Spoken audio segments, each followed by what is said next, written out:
Како дел од првиот бранд на македонски дизајнери образувани во странство, тој ќе биде препознаен уште за време на своето школување, но и потоа од македонската модна сцена. Својата кариера ќе ја гради трпеливо и мудро, правејќи така интелигентен пат до успехот. Денес е тука, иако едно време се изгуби од македонскиот моден радар, но денеска затоа имаме и исклучителен повод за еден интересен разговор со Бобан Илиевски. Здраво, здраво, многу најава.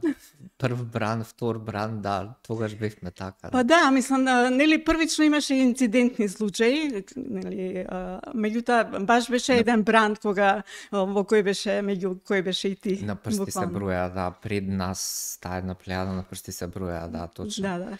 Сада денес, нели, веќе и самите времиња се такви, станува поедноставно, нели, да се студира во странство.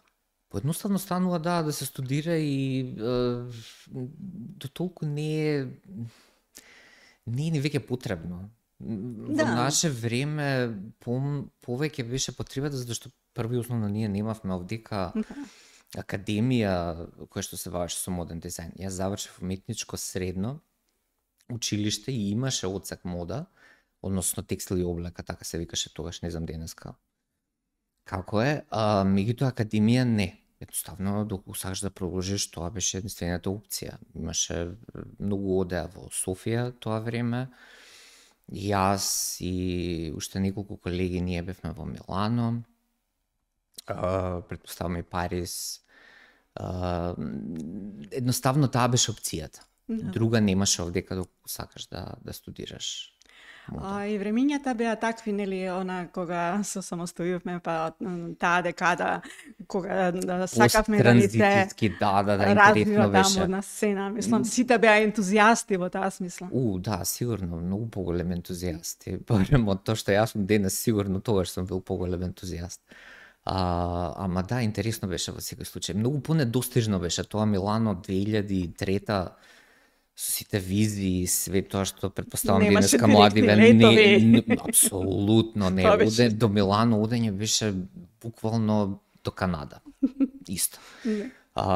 И не знам, може и некој поголем драж имаше кога ќе видиш, не знам, од факултет, памтам, одма испод се симнуваш и пројдеш поред Гучи, например, продавница, и некако баш поголем драж имаше. Како не, со само тоа што е центар на мода, нели, апсолутно, мислам. Единствено тогаш, да, интернет беше за четоци некои, меѓутоа, јас памтам во средно, земавме букови излегува 4 пати или 2 пати годишно, зависи кој. Сите издания со сите колекции, и сега одеднаш се случи да буквално таа колекција гледаме во излог, можеш да ја видиш, да ја пипнеш, да искусиш реално, све да се искуси од тука, право. Баш од изворот да... Буквално, и тука ти е дофат. Многу... Имаш некој поголем драж, може. Ајде така да кажем. Ајде да кажеме дека ти се погоди времето, можеби. Затоа што да, со таа животна страст за мода, како што ја имаш ти буквално, мислам од интервјуи колку што јас знам, ја живееш модата. Да. Од секогаш предпоставувам и си знаел дека ќе се занимаваш со тоа во животот, немала друга опција. Апсолутно. Јас и денес имам во дневна врамен ми е мој цртеж детски кој што го имам направено предпоставувам на 4 или 5 години со фломастери, 2 фигури, 2 девојки, различни, комплементарни една на друга во поглед на боја и на тоа што го носат, ама конкретно беше тоа. Значи, баш одамна знаев дека со тоа ќе се занимам и дека тоа го навистина го сакам. Да, и таа нели одлука средно училиште веднаш. Апсолутно, на 14 години, да, тоа беше баш присудно и баш стоев позади тоа, стоја и моите родители позади тоа. што е многу битно. Нема тогаш знам и познавам многу луѓе кои што нема таа поддршка од тој аспект. Тогаш беше и со некоја стигма се гледаше запишување во уметничко училиште поради X наента причини. Ама има баш среќа и се поклопија куцките ете. Тој период потоа студираш буквално да ти се даде можност нели Апсолутно и тоа, да. Беше не беше толку лесно тоа да се направи, ама да. Желбата буквално да се учи во Милано беше своевиден луксус од повеќе аспекти, апсолутно да. Сега колку што знам и за време на студиите веќе беше ангажирано околу нели со таму да живее? Да, апсолутно. Таму и во тоа време обавезно требаше да се направи и школите самија и ние моравме да одиме на стаж, односно како ќе пракса. Обавезно мораше тоа да се направи. Така што јас тогаш имав не знам колку ќе знае публика денес, ама Елио Фиоручи, уште беше жив тогаш, поголемат звезда, предпоставувам во 80-90-ти. Да, така. Имаше преубав дуќан во Милано. Не знам, имаше еден огромен пластичен конј, розев, еднорог уствари беше во сред продавница. Значи, имаше тој некој малце еклектичен, кичи, многу бои, стил, поп ептен и што мене многу ми се свиеше. Значи, имав стаж имав таму. Правев за време на студии. Имаше многу шанси имаше за студенти тогаш.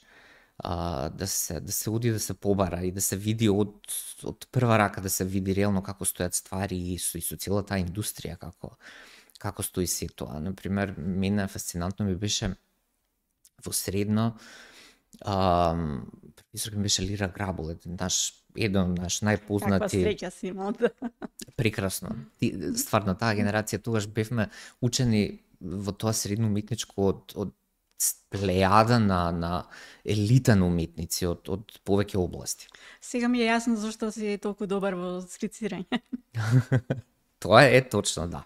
Тоа е основата на професорката Лира, апсолутно. Тоа ја многу го почитувам, тераше креативноста до максимум да ја изразиме. И секогаш викаше хартија трпи све. Значи на хартија буквално можеш све да ставиш, све од мали мозок буквално све може да се стави. Што ќе се направи понатака, тоа е веќе друга ствар. После неколку години во Милано, кога веќе почнувавме да ги правиме групни ревии, студентски и ние сами завршни работи, тогаш професорите таму ни викаа: деца, супер е све ова. И тоа, ние бевме тројца македонци што студиравме заедно, Александра Митковска, јас и Катерина Чукниева, Трезор. Заедно, добро, интересно. Заедно сме, од прва година средно.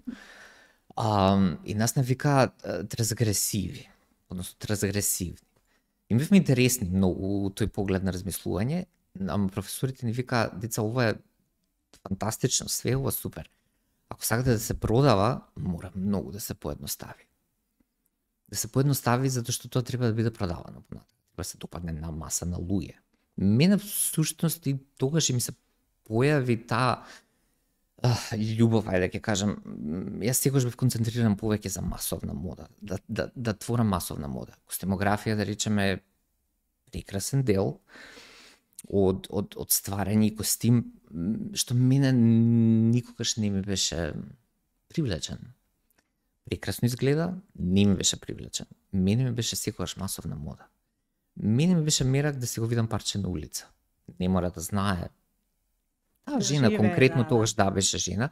Таа жена не мора конкретно да знае кој го направил тој, или сум ја сасвим случајно ја. Многу сакав на журки кога ќе одам и кога ќе видам девојка некоја стои пред мене и носи моје парче. Па нема подобра потврда. Апсолутно.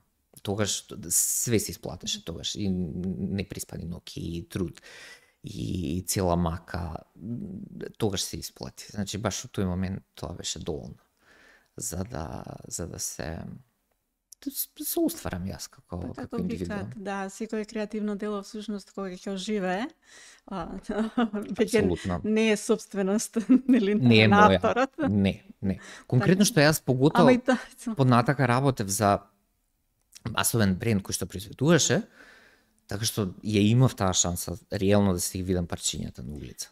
Затоа и толку долго остана всушност.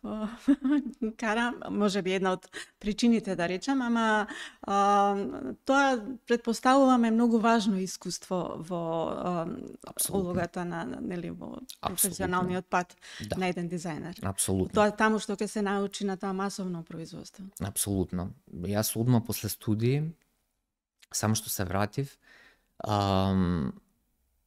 Кара тогаш постоеше, ќе се сеќава сигурно, Пуста Република, тогаш одма некако се случи така и се поклопија куцки да веднаш почнам да работам во тимот дизајнерски на Кара, тоа беше тим на дизајнери, каде што останав 8 години, мислам дека отприлика, 8-9 години работев таму. Преголемо искуство имам од таму, затоа што буквално се сретнав со цел производствен процес. Збориме од скица до како тоа проаѓа моделара, прототипи. Ова збориме време кога немаше Клод 3D, кога дигитално не постоеше. Значи ова е секој прототип и по неколку пати ќе се правел, па тоа треба да помине процеси. Збориме кроење, шиење, проба на сите тие исти ствари. Таргет група, фокус група, како тоа ќе пројде, каде, како да го представиме, кој ни е таргетот во поглед на години. На крај крајава, ние правевме за наша девојка, жена, зашто таргетот беше од 18 до, да речеме, 35-40. Тоа беше приспособено за наша публика, наш пазар. Што сакам да кажам со тоа? И кроевите беа, тогаш и по ју стандарди уште се водеа, беа правени за наше поднебје. Збориме, градбата на таа една наша жена, повеќе беше концентрирано се околу тоа. Денеска, масовно во производство што се произведува, е многу, треба да опфатат многу глобално ниво. Затоа имаме такви разлики во величини, да речеме. Тоа многу може и сигурно го почувствувале луѓе од различити брендови, дури некогаш и суббрендови кога се различити сите тие делови. Тогаш беше све стандардизирано и да, ненормално искуство стекнав таму, затоа што тоа беше моментот кога излегуваш од факултет и гледаш дека ствари ништо не знаеш. Кога ќе видиш стварно како моментот кога знам дека ништо не знам, тогаш да и започнува, нели? Апсолутно. Да. It's a humbling experience и тогаш стварно веќе црпиш и учиш како реално стојат ствари. Извонредно. Ама за потоа пак нели доаѓа време кога одлучуваш самостојно да работиш. Да. Ама се случува еден гап, како да кажам. Многу интелигентно го правиш осмислено. Колку го мислеше, како ти дојде таа идеја да бидеш еден период анонимен со брендот? Да, за шик undercover збориме. Тоа искочи сосема случајно. Ќе го спомнам Драган Лудус во тоа време. Ова беше 2010, мислам дека. Скопје имаше концепт стор. Правцат концепт стор, каде што се продава. Да, првиот на апсолутно. Јас денеска искрено не знам. Не пратам многу, ама искрено денеска. Така не, со таква силина, од тој тип немаше, да. И со Драган баш го правиме муаветот. Јас поради некои причини договорот кој што го имав со куќата каде што работев, може би не беше забрането, меѓутоа не беше пожелно да се представувам самостојно. Односно да креирам нешто самостојно. И тогаш со Драгана рековме, зашто да не па Марџела кога може да прави, зашто да не вика некое време кога прави го тоа анонимно. Ајде викам, окей, може, зашто да не. Интересно звучи. И тоа функционираше неколку години да креира под псевдоним. Ние сме мала средина, не е дека новинарите, например, сите знаат. Да, така, true, интимен, мислам, моден, да. Ама интересно беше, например, кога одев во Лудос и ке сретнев некој додека купувам парче мое, при тоа појма немаат кој сум, што сум, и кога ги чујам коментарите, и тоа беше исто интересно. Значи имаше коментари, прекрасно ми ова, презадоволно сум, поздрави го човекот многу, до коментариот типот како, колку е ова парче, опа, ја ки си идам Армани, ки си купам за овие пари. Значи, ама интересно е посекако, све да се чуе. За да потоа, нели, да се откриеш и буквално си создадеш една верна клиентела со еден автентичен израз, да кажам, кој што во моментов мислам дека фали, нели, како таков, на пазаров барем, колку што можам да приметам. И она што веројатно и тоа искуство, нели, во тоа масовното производство, ти го има посочено или како сознание дека додека создаваш креации, тоа не се само за млади девојки, меѓутоа уште во времето кога немавме поим за инклузивност, ти правиш и за поголеми величини, сакајќи со тоа да кажеш дека не е проблем фигурата. Не, апсолутно. Туку стилот. Апсолутно. Се е овде.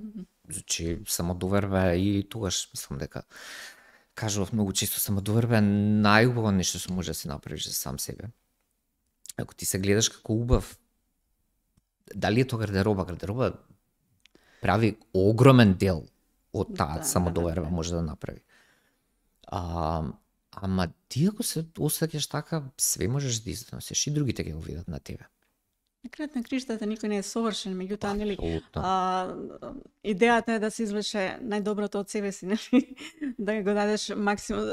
Која е функцијата на крајот на криштата на облеката, не само да покрива? Не, апсолутно не е да покрива.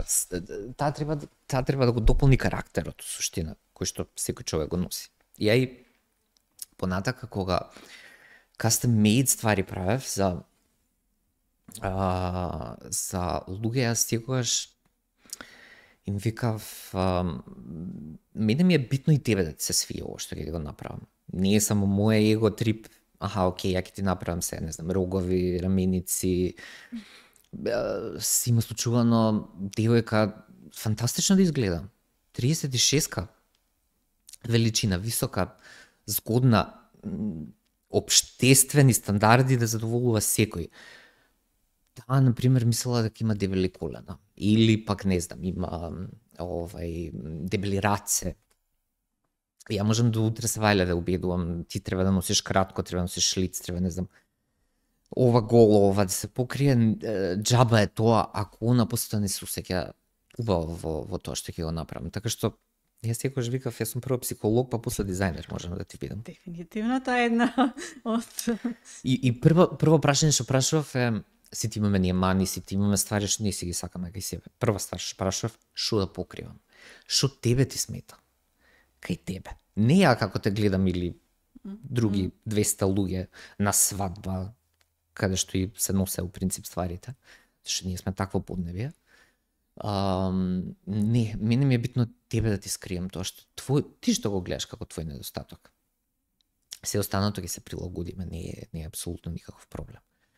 Ама, да, најбитно е да се чувствува човек фино во тоа што го носи. И имаше конкретна клиентела која што се препозна во тој некој мој вкус и тоа што ја можев да го понудам. Како израз. Ама што станува и со на другото, кога ти воочуваш дека е нешто проблем и треба да се покрие, да се преформулиран или било како, меѓутоа, ете, од другата страна имаш отпор, мислејќи дека, ете, токму тоа е некаков атрибут. Тука тоа што јас бев дизајнер и своевиден авторитет некој, кога ме гледа тука гледав докаде можам ја да допринесам за таа самодоверба, за тоа парче да се носи, да ги направам да се чувствуваат поубаво, малце поубаво од тоа што они веќе се. И да се гледаат дека нели да тоа е најдобрата верзија. Апсолутно, дека има и друга опција, дека не знам, имаше многу проблем. Креативната моја страна можев да ми ја посочам. Имаше една клиентка, имаше некој сиво дело, го донесе, купено од дома, кога го носам, убаво ми е, ама многу ми е обично, што да му направам. Една марама, еден брош, протни, стави, не мора каиш да има, тоа може да биде баш убава нека принтана марама. Лупам се. Ама ги терав малце другаче да размишљаат у поглед на комплетирање на еден аутфит. Би може да се направи. Стайлингот, нели, зборуваме и колку е тој битен. Круцијален. Апсолутно. Тоа го приметив уште од времето и за кара кога работев. Тоа беше многу чудно. Дали не се осмелуваа луѓето да експериментираат, дали генерално има страх. Не, конкретно беше, и тоа многу го воочив, многу чудно, купуваа комплетни аутфити од излог. И денеска се случува тоа. Ја бев фасциниран. Може би затоа што јас тоа лично никош не сум го правил. Креативен смислом далеко од думата. Конкретни тие аутфити, да, ние сме ги правеле таму, ама тоа беше многу чудно. Буквално се купуваа цели лутки и буквално со влагање во продавница парчињава од кукла каде се да ги спојам баш така. Ако ставиш марама со марамата. Буквално ќе ја бараат и многу си има каталози за тоа правевме. Не знам дали ќе ви текне. Имаше кара 4 пати годишно ги вадевме каталози со по типа, не знам, 20 аутфита од новата колекција. Гледавме да избегнеме сегде да ставаме некои додатни аксесори кои што не ни се во продажба, затоа што ќе ги бараат и нив. И тогаш сватив дека генерално на луѓето им треба малце да се подбутнат за да се изразат ако ништо друго креативно. Јас многу тој период кога изработував кастем-меид тука и најчесто беа, значи, матурски свадби, апсолвентски прослави од секој тип. Многу често ги терав, ќе ми дојдеа млади деца, и машки и женски, 18 години. Така завлезени во некоја стандардизирана шема, некоја која што тоа е видено, тоа е така, толку. Ја упорно викав, бре, луѓе, ти на 18 години, ти треба да се шеташ ко папагал по улица, значи да експериментираш до безкрај. Нека те покажуваат. Ако види го, ако нека негдека можев тоа да го направам, негдека беше безуспешно. Боже мој, бордо и се носи на матурска, верете ќе правиме бордо, иако тоа никогаш не било посовито. И останате солтанати. Нека си шлјукици, сето нека биде твое, да те отсликува тебе. Не мора да се носат високи подпитици на матурска или на свадба. Имав прекрасни животов, садистија многу прекрасни девојки кои што носе старки на свадба. И старки на матурска и изгледа прекрасно. Баш со старки беше на матура. Значи, да, опуштате се малце. Стварно не е толку озбилно све. Јас сум ужасната, да не кажам, од ова што се случува со матурските во последно време и со свадбите. Преземавме таа турско влијание фактички со тие долги фустани и место нели да се релативизираме, нели да се ослободуваме од тие стереотипи, напротив станува се пострашно. Пострашно. Ја никако гледам да избегам од македонски алгоритам онлайн, така да не знам, сега и не работам custom-made во Скопје генерално не работам. Така да не знам точно, меѓутоа тоа што се сеќавам Знам дека, например, секоја сезона за матурски која ќе дојде, сите гледаат од негде. Океј, во ред. Имаме и Греми, и Еми, и Глобуси, и Оскари. Тоа беше фасцинантно како од, не знам, 30 на девојчиња, минимум 10 до 15 ќе дојдат со иста хаљина. Истиот фустан. Тоа беше фасцинантно. Но толку фустани, у реду е, не може се да се направи што ќе видите. Тие се хаљини од по 20.000 евра. Значи, не може тоа никој да го ископира и да го направи, грдо ќе изгледа, све што е копирано грдо изгледа. Ама фасцинантно беше се фаќа за истиот фустан. Имав една малце анекдота, една интересна. Во чаршија бев да купувам материјали и се случи да има невеста таму, сосема случајно. Не знае кој сум појма, нема, небитно. Дојде со слика си беше женава. Дојде и ме гледа дека ја убава конверзација имам со газдава и ми вика: дечко, извините, гледам се разбираш. Те прашам за мислење, конкретно ми ја покажува скицава. Која трака да ја земам конкретно за фустанот, дали ова или ова, велината. И ја викам: окей, ова многу поише ти одговара, ама смеам да ти кажам нешто. 3 девојки ми имаат дојдено со истиот фустан. Немој да мислиш дека ќе бидеш единствена. На страна што е притисокот за невеста, нели, кога некоја невеста немало пред нејзи, нема да има после нејзе таква венчаница. Да не се лажеме. Ама мислам дека и се сруши светов у тој момент кој кажав, затоа што не се свесни за тоа.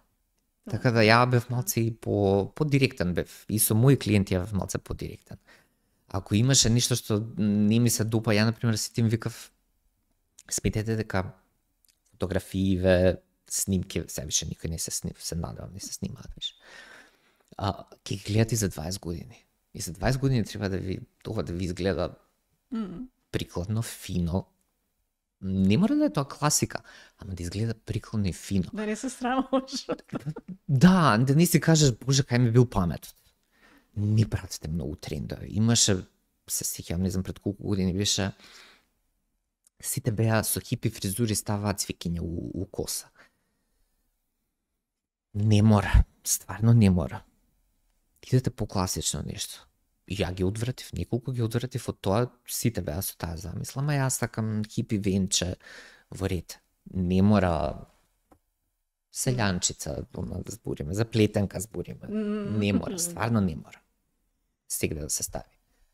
Нели е парадоксално, од една страна сакаме да видиме уникатни. Ние многу сакаме. И за матурата исто, ама на крајот. Ние и како народ, Иван, например, имам живеено во Италија. Сега последниве години и во Германија живеам. Тоа се две комплементарни култури во поглед на облекување. И тоа што се купува и тоа што се носи, меѓутоа ние на Балканов можам да кажам дека многу сакаме. Дали успеваме во тоа е друга ствар. Меѓутоа дека ние многу битно како изгледаме, тоа е факт, Генерално, како нација, како регион, нас не е многу битно да искочиме надвор. Што до негде е окей, ја го гледам тоа како окей, затоа што ти стануваш од Сабајле, искачаш преку врата, се представуваш пред свет. Ако ја те гледам дека ти си посветил време на сам себе, небитно дали е скапо, не скапо парче, небитно како е сето склопено. Ако јас видам дека си посветил ти време на сам себе, за сам себе, јас ќе те почитувам повеќе како личност. Социјалната компонента. Апсолутно. Нема тука дискусија. Меѓутоа тој момент, нели, на индивидуалноста, колку посветуваш време на себе, ако нели го зимаш комплетниот аутфит и тука си сигурен дека си завршил работа без многу напор околу, нели, тоа како се осмислуваш и како тебе тоа те одговара во сите елементи, нели, животни. Тоа на крајот криштата, па и за тоа сме и посебни сите ние што колку толку гледаме да избегнеме од таа некоја норма. Од друга страна, затоа и постојат трендови, затоа и треба да се трошат пари у суштина на гардероба. И тоа е цела поента на таа една модна индустрија. Таму се прават парите и тоа е се во ред. Децата, например, никогаш нема да знаат дека пред 20 години ја ги носев истиве панталони. Да, мисля дека сега се измислени парчињава. Апсолутно. Све е минливо. Се ќе се врати, само што сега тоа секогаш постоело и во историја. Да. Работата што општествено се менувале стварите многу полека. Ако требало една мода, еден тренд да се смени, не знам, пред 100 години потребни биле 50, 20, 100 години, се потребни буквално 5 до 6 години веќе почнува да се враќа. Се рециклираат ствари. Нема веќе и во поглед на дизајн идејно малце тоа осиромашува. Од една страна колку технологијата нели го обрзува процесот, од друга тоа страна сега да кажам, да. Технолошки е местото каде што ние треба да напредуваме. И како дизајнери и како луѓе кои што конзумираат мода, таму треба да одиме се повеќе. Збориме, има климатски промени, збориме, не знам, буквално се менува време, начинот на живење треба да се смени соодветствено на тоа и дајте материјали да измислиме нови од типот на апсайкл нека биде све, нека се биде водоотпорно, огноотпорно. Имаше, многу интересно беше, за време на студии, кога отидовме, да посетиме првата текстилна фабрика во Прато, во Италија, првата реална масовна продукцијска фабрика на материјали. Имаше еден зид каде што беа поставени природни материјали и од што се прават и вештачки материјали од што се прават. Вештачки материјали беа буквално волна за цидење, беа метали, цигли имаше буквално. Се си има своја намена и зашто е тоа направено. Ама ние баш треба сега да се сконцентрираме. Еве сега 3D принтање има на материјали, тоа е фасцинантно. Свашта може да се смисли, да се направи со тоа. Предизвикот тука треба да се гледа. Не зборам за овде, за овој пазар или зборам на глобално ниво. Треба натака да гледаме. Чак што веќе еве Азија, која што е огромен производител на се последниве 15 на 20 години, нас уште на студии ни кажуваат деца, супер е све ова made in Italy и што се произведувало единствена дут што можеби ќе остане на европски пазар, ќе биде само идејата. Сега тоа више не е ни така, како тогаш. Производство, фасцинантно е што се имаат измислено. Нема више made in Italy, се произведува. Апсолутно не, тоа не постои made in Italy, значи буквално е само идејата. Дури во тоа време, ние кога бевме лон производство држава, не сме тоа одамна веќе. Скапи сме ние како производствена сила, веќе бевме скапи.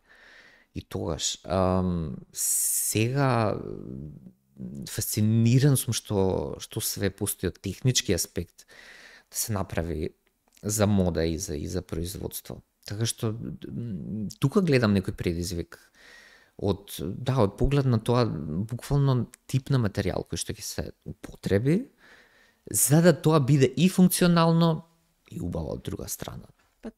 Тоа е веројатно иднината нели на модата, со тие паметни материјали на крајот на криштата. Еве Нью Йорк Fashion Week го отфрли крзното официјално. Тоа не знам уште. Мислам дека Виена и Милано се останати последни градови кај што она баш се носи крзно и тоа се носи прилично многу. Памтам, имав една другарка во Милано, она работеше за Риви. Тогаш на Fashion Week типа 4 недели не спиеше, не јадеше ништо, само по Fashion Week си идеше. Работеше и кажуваше за Гучи, мислам дека имаше Ривија и носеше некој елек од некој бабун елка, буквално не само од кожа, буквално тоа изгледаше како оклоп од бабун и тоа кошташе некоја басновита сума од 35.000 евра, нешто така беше за тоа време. И вика, ама ова е окей, пошто е умрен од природна смрт, као бабунот. Тоа и ден денес се случува. У суштина. Уште постои, ама е на многу помало ниво и за конкретни клиенти само се прави. Иначе, генерално, нивото се избегава и крзно и права кожа одамна не се. Добро, еколошка свест, на краиштата и емпатијата кон животите, мислам, тоа е нешто добро што се еволуираме како општество, треба да еволуираме, точно. Се слагам. Не дека јас немам крзнени производи, имам, да не се лажеме. Јас имам кожни, ги носам затоа што ми се од времето, буквално, одамна веќе не купувам нешто што е природна кожа, мислам, дефинитивно за крзно воопшто да не зборуваме. Нема потреба, стварно. Технологија е многу напред отидена да се тоа изгледа малте некако, како вистинско, што и да е таа потреба, ајде да го направиме вистинско. Од друга страна, навистина, мислам, таа хуманитарна димензија треба да секој да има како свест. Да, но за жал не, не има поголем дел луѓето нема, да. Па добро, треба да се агитира колку што се може повеќе и да се развива таа свест се повеќе и повеќе. Сите ме прашува кога ја направив династија колекција, кога беше имав крзно, тогаш многу вештачко беше се. Сите ме прашаа дали е вистинско. Изгледаше многу убаво, стварно убаво изгледаше. Па не, навистина денеска има сосема замени кои што не можеш на прв поглед да ги препознаеш. Ја Стела Маккартни има сега направено нешто на таа смисла, некои вегански материјали и така. Мислам, она постојано. Стела одамна беше, да. Таа секогаш беше поборник за и за апсайклинг и против користење на кожа и крзно. Нели чудно и ја гледа, да, апсолутно ја гледа.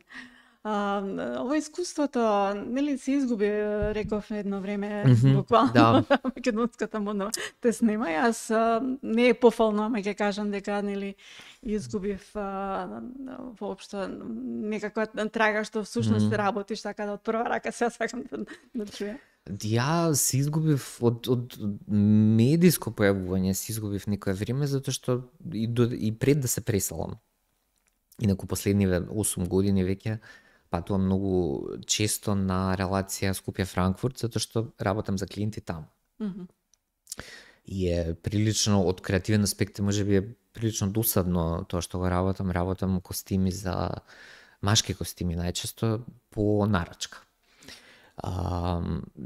И предходно се тргнав некако тој медиски простор овдека, моден медиски простор, затоа што ги направив ревиите, сватив дека освен таа сатисфакција, тој аплауз на крај нема, тоа све беше еден, продававме ветер и магла, можам да кажам. Тие реви сега денеска например не би правил воопшто реви овдека. При социјални медиуми, при social медија, цела таа експанзија каде што ти можеш да се представиш пред свет и да продаваш пред свет. И тоа парчиња кои што стварно ги правиш, ќе ти ги препознае секој. Не, тогаш беше буквално мене барем така ми изгледа таа некоја тепачка за прв ред. Тоа беа освен новинари, се останато беше фамилија што ќе ти дојде и луѓе кои што умираат да се сликаат на тој зид. При тоа луѓе во тие 4-5 дена се облака нешто што валјда нема храброст да го облечат и онака, ама добро, окей, сега е дозволиво ова, можеме све да ставиме на себе, што е сасвим окей. Ако го правиш секој ден, апсолутно, дојди ми и... Тогаш и знаеш што правиш, ама како... Мене ми изгледаше се тоа многу мака, значи никој, например, ја имав клиенти која ќе им кажев, први основно ние плаќавме за учество таму. Не им беше сватливо. Ја треба да изведам за таа ревија 3 до 4 месеци да работам само на таа колекција, да изведам пари, време, труд, за да ефектот по тоа.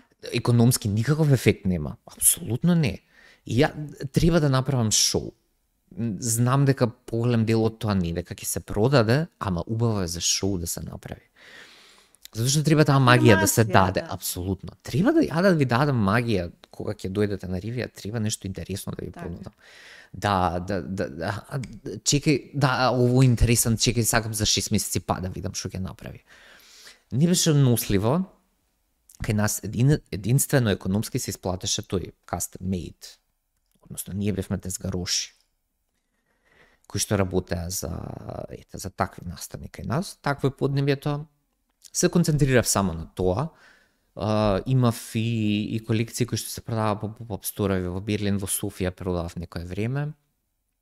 И после дојде стекна околности да ми се појавила шанса за Франкфурт и комплетно се префрлив на тој пазар. Беше ли тешка одлуката? Не беше тешка. Ја имам слободата да креирам колку толку што може еден костим и конкретно за тие луѓе што се прави. И економски аспект е супер. Добро е. Меѓутоа фали малце оној дел кај што јас сакам као креативец да се изразам. Меѓутоа имам други начини постојат сето тоа јас да го направам. Така што и не желам да ова не знам после сигурно 10 години и повеќе интервју, ајде да го кажеме. Не ми фали. Овој свет моден дека искрено мене не ми фали, не желам до толку. Како стои нели ситуацијата со модната? Искрено стварно не пратам. Да ти фали. Верувам има млади дизајнери, верувам, еве сега бевме кај Мите Занов бевме на ривија, таму се сретнавме. Не успеа. Браво, секоја чест. Значи некаки, ако мене ми е доста. Ми беше доста. Па добро, не знам, јубилеите се тука некаде, можеби ќе те инспирираат. Можеби, ја никогаш не викам никогаш. Да, кај Мите навистина јубилеот беше убав повод, нели, да се подвече се она што се има правено. Така, нели, јубилеј како јубилеј да се одбележи.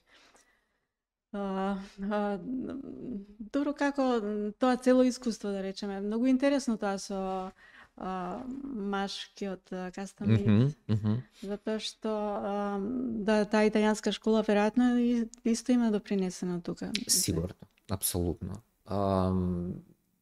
Имаше конкретно Милано, не е дека цела Италија е таква, значи сегде има и ова и она, сегде е различно. Ама позната е по тоа, нели? Мажите, да, имаат многу специфичен начин на прво на држење, после и на тоа што го носат, битно им е. Изработката што имаат како традиција, нели, на маските. Сигурно, да. Ами тоа и во културата е тоа многу битно. Знаеш, и генерацијски тоа да се пренесе дека да, костим треба да се носи. Традиција. Да, ја например се сеќавам моите дедовци многу често носеа костим. И тоа збориме ова веќе во пензија период, кога они стварно сакаат да изгледаат, макар искочиле само на прошетка или не знам до пазар одење, костим се облакаше. Тоа може би не е функционално денеска да се направи, меѓутоа сакам да кажам таа некоја генерацијска преносливост на начин на размислување и што да облечеш, никако ја нема веќе кај нас. Таму се уште постои. У принцип многу е битно, еве јас најчесто ми се клиенти банкари. Каде што тоа не само што е дрес код, него е едноставно основа. Мора да се појават како такви. Значи, збориме, они мораат да носат кравата. Нема опција дали ќе се носи. Да. Апсолутно. Збориме за франкфуртски банки. До пред, не знам, некоја година дури не им беше дозволено ни чорапи во друга боја да се носат, освен црна тегет. Значи, да одговара комплетно на одело. И сега помлади генерации, како што се бунат малце повеќе околу тоа. Суптилно. Да, значи сега е окей, дозволено е црвена чорапа или пинк или нешто така, што не се мене ми е као основна ствар. Ја немам на принцип, малте не скори не ми тикнува да имам црна или тега чорапа дома, бискарано.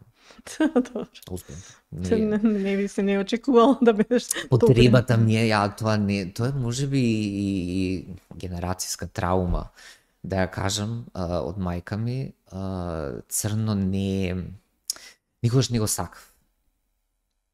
Го имам, го носам, меѓутоа не ми е прв доминантен, избор. Да, не, апсолутно никогаш. Потоа и по твоите колекции, мислам, баш беа колоритни, Ми треба. еклектични на некој начин, инспиративни. Апсолутно. И дури на граница на кич мене не ми смета. Ако знам да го вклопам. Тоа со кичот е многу интересна работа, ако знаеш да го употребиш. Мислам, тоа е можеби и врвот, да речеме, на креативноста. Кога кичот ке знаеш да го редефинираш буквално. Да, апсолутно. Ама кога не знаеш, веќе како гледаш на ова што се случува денеска во светот на модата? Нема да те прашам за македонската модна сцена, мислам. Искрено стварно не знам што се случува. Зависи, тоа секогаш постоело и така. Различити центри, различита ствар. Ако се Милано, Њујорк, економски центри на мода, збориме, таму се парите. Париз, Лондон од секогаш биле поотворени за нова струја, нови размислувања. Дури, не знам, ќе направам паралела една, ја кога живеев во Милано, се гледаше конкретно таму кои се главни луѓе или дизајнери.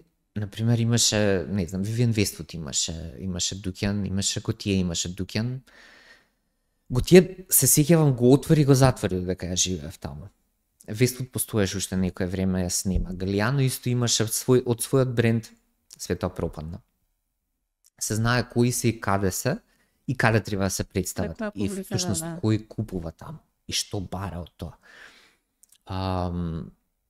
Сега денеска све е влезено како и многу други ствари, верувам, и други аспекти од живењево под неколку корпорации. И тоа е така. Еве Маквин, например, имаше тоа многу беше симпатично, го најдов симпатично. Атлантис колекција на кога беше, значи кондурите, збориме, Гага, пред да се самоубија, мислам дека. Отидов во Милано. Тоа беше периодот, неколку години веќе го имаше купено групација. Тогаш и веќе се знаеше, доколку сака да опстане еден бренд, мора да влезе под групација. Затоа што тие остануваат можеби како art directors, значи како уметнички директори на целото и буквално само креирање им останато на нив. Се останато, збориме од flagship stores, од пропагирање на колекција, од не знам, пласман, друг се кира за тоа, ама и друг ги улага парите. И многу беше смешно, влегов во Маквин, истата колекција, таа беше тогаш, се продаваше фустан од полиестер.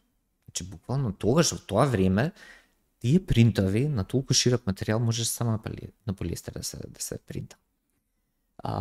Ова беше буквално, ако се сеќава, Поста Република ќе се сеќа, травира, халина. Тоа буквално баби наши носе. Тоа беше тоа. Халина беше баснословна сума. Небитно, тоа е парче Маквин. Ке се купи за тие пари. Дали тоа дел од таа колекција, тој креативен ум, кога се правело, дискутабилно. Принтот е тој. Толку. На тоа се сведува мода. Генерално денес. До, не знам, една Зара, тоа буквално беше уште дека студирав се дешаваше. Тогаш баш Inditex беше на почеток на замав кој што го има денеска и што свет денеска представува тоа. Тогаш одеа на ревии со блокчиња. Буквално. конкретно нова колекција да се одма да се ископира, за да се пренесе после тоа таа масовна, затоа што реално и кога ќе видите секоја колекција е вековен тренд или трендот предходно.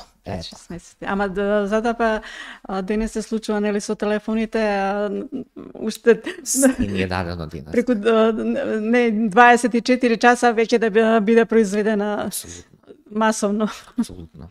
Си се врти околу пари. Се и таа со корпорациите да не го отвораме тој муабет, ова што се случува со нели дизајнериве, таа трансфер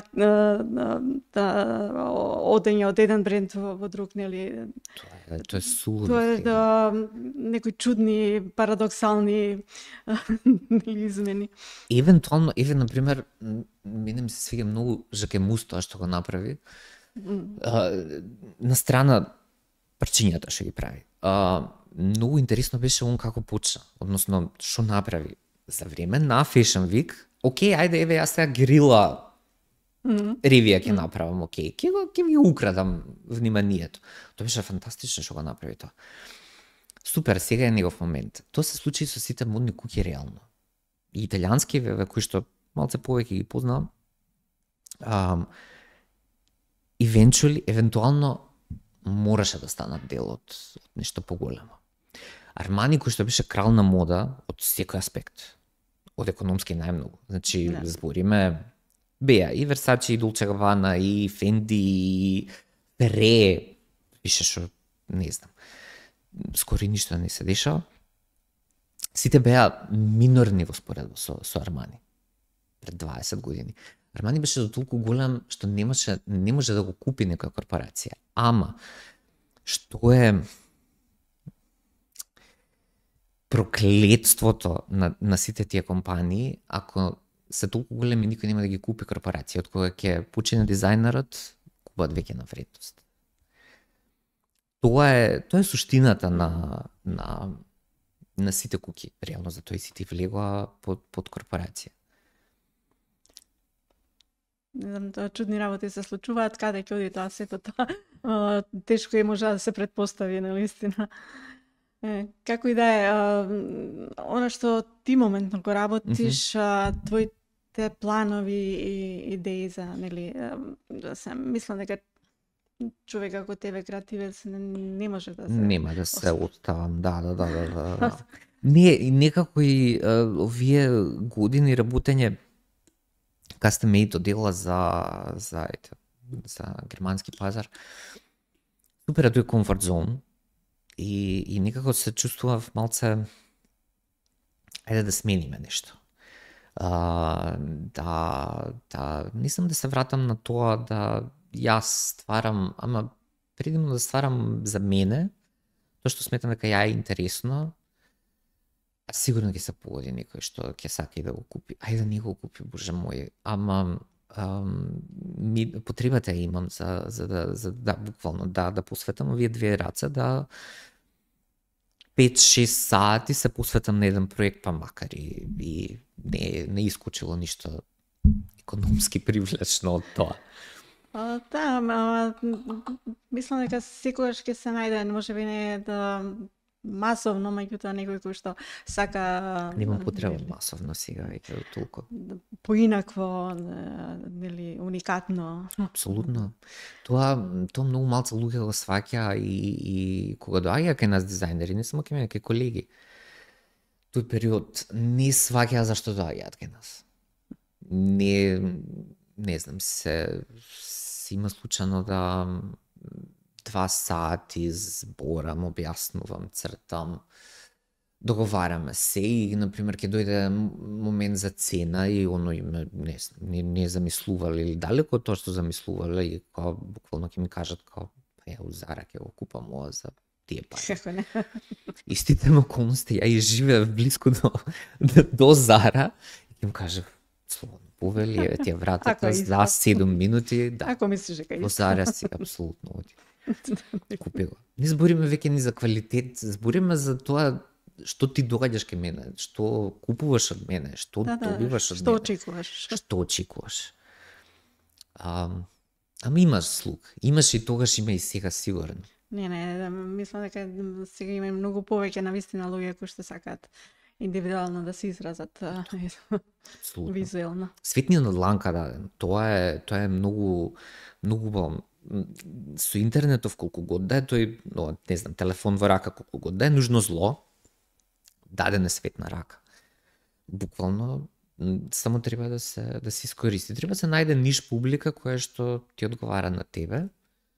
И мислам дека се може да се Апсолутно да се има постигне. публика, може би нели не е толку комерцијално сето тоа, меѓутоа секогаш за секогаш, особено за нели уникатни изрази. Сигурно. Затоа и очекувам од тебе нели И јас се очекувам од себе. Да, и навистина во најскоро време, мислам онака, јас многу бев среќна кога те видов, нели? Да. Дека ете да си тука и дека малце ќе не освежиш на крајот на криштата. Модно. Фали нешто Тоа ќе тако биде како замено што ти. освежување. Да, така. Така да, нели? Се гледаме за некои убави работи. Се надевам. Да. Ти благодарам на покана. Ово дамна еве го немам правено. Искрено да, убаво ми дојде убаво. Да. Јас ќе си земам за право да кажам дека ова ексклузивно интервју со самото тоа што нели те немавме долго и да потсетиме публиката кој всушност ни фалеше. Ти благодарам, стварно. Многу убаво искуство. За толку време. Се гледаме. Фала. Вам ми благодарам на денешното внимание. Се надевам дека ви беше интересно. До следната гледање.